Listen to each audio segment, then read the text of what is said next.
गोविंदा गोविंदा या ठिकाणी मी आपल्याला श्रीवारी सेवा संघाकडून व्यंकटेश विजय ग्रंथाचा 11वा अध्याय वाचून दाखवणार आहे। ते तुम्ही ऐकावा व सबस्क्राईब करावा या चॅनलला। ग्रंथाच्या 10व्या अध्यायापर्यंतच्या सर्व व्रतांत सांगितल्यावर सूतांनी मग पुढील कथाभाग सांगण्यास प्रारंभ केला। सूत म्हणाले, व्यंकटेश पद्मावती यांनी अगस्त्य ऋषींच्या आश्रमात राहायचा निर्णय घेतला आणि त्या सर्व आश्रमाचा चेहरा मोहराच बदलून गेला। तिथली वनराई, लता, वेली, वृक्ष सारेच भरून उठले। त्या आश्रमाला एक वेगळी शोभा आली। तसेच काही दिवस गेले। एक दिवस आश्रमात व्यंकटेशाचा निरोप आला। महाराज, आकाशराज आजारी आहेत, त्यांची तब्येत फार खालावली आहे। राजाचे खाणेपिणे बोलणे इतकेच नव्हे तर साधी हालचाली सुद्धा मंदावली आहे। ही बातमी ऐकताच पद्मावती फार हवालदिल झाली, रडू लागली आणि शोक करू लागली। ऋषीपत्नीने तिला सावरले। दिला अगस्त्य ऋषींचा निरोप घेऊन व्यंकटेश तिला सोबत घेऊन नारायणपूर येथे आले।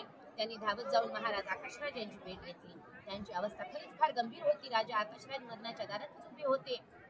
त्यांच्या ओठावर केवळ विष्णू स्मरण चालू होते। त्यांचे डोळे जणू कशाच्या तरी दर्शनासाठी आसुरलेले होते। मोठ्या मुश्किलीने आकाशराजांनी डोळे उघडून आवाजाच्या रोखाने समोर पाहिले तो काय, त्याच्या समोर व्यंकटेश पद्मावती दिसले। तर दुसऱ्याच क्षणी त्यांच्या रूपातच लक्ष्मीनारायणाचे दर्शन झाले। जणू त्या दर्शनाने आकाशराज त्या गंभीर परिस्थितीतही सुखावले। त्यांनी व्यंकटेशास प्रणाम केला। पुत्र आणि बंधू तोंडमान यांच्या रक्षणाचे व्यंकटेशाकडून वचन घेतले आणि आकाशराजांनी आपली जीवनयात्रा संपवली। व्यंकटेशाने सर्वांना सावरले, धीर दिला। त्यांनी पुत्र वसुदान यांच्या हातून महाराजांचे सर्व उत्तर कार्य नीट करून घेतले, दानधर्म केला, सारे स्थिर स्थावर झाले आणि काळजीपूर्वक राज्यकारभार चालवला।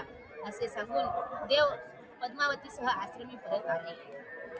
राजसत्ता, राजसिंहासन या कारणावरून काका भाच्यात वाद झाला, भांडणे झाली। शेवटी शक्ती प्रदर्शनापर्यंत वेळ आली। पुन्हा एक कलियुगी महाभारत उभे राहिले।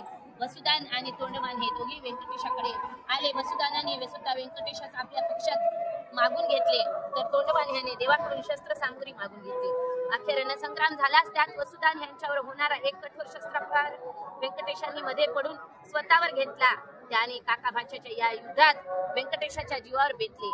झाल्या घटनेने दोघे अति दुःखी कष्टी झाले। पद्मावतीने भाऊ वसुदान व काका तोंडमान यांना समोपचाराने घेण्याची गळ घातली। त्यावर अगस्त्य ऋषीने मार्गदर्शनाप्रमाणे राज्याचे समसमान 2 भाग करून दोघांना वाटून देण्याचा प्रस्ताव मांडला। त्यास दोघांनी मान्यता दिली। राजांची समान वाटणी करताना 3 गावे जास्त उरले। दोघांनी ती गावे देवाला दिली। एक गोड समझोता करून व्यंकटेश आता मात्र पद्मावतीला घेऊन परतले, ते सरळ त्या व्यंकटगिरी पर्वतावरच। पुढे एकदा व्यंकटेशाच्या भेटीला आलेले तोंडमानाला त्यांनी एक सेवेची नामी संधी उपलब्ध करून दिली। तोंडमान ह्यानेच आपले सर्व वास्तू कौशल्य पणाला लावून व्यंकटगिरी पर्वतावर एक विशाल आणि भव्य दिव्य मंदिराची उभारणी केली। नववास्तूची छान वास्तुशांती झाली।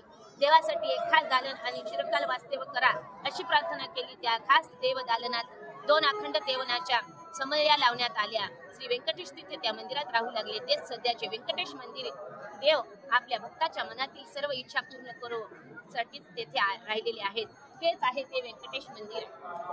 गोविंदा गोविंदा गोविंदा।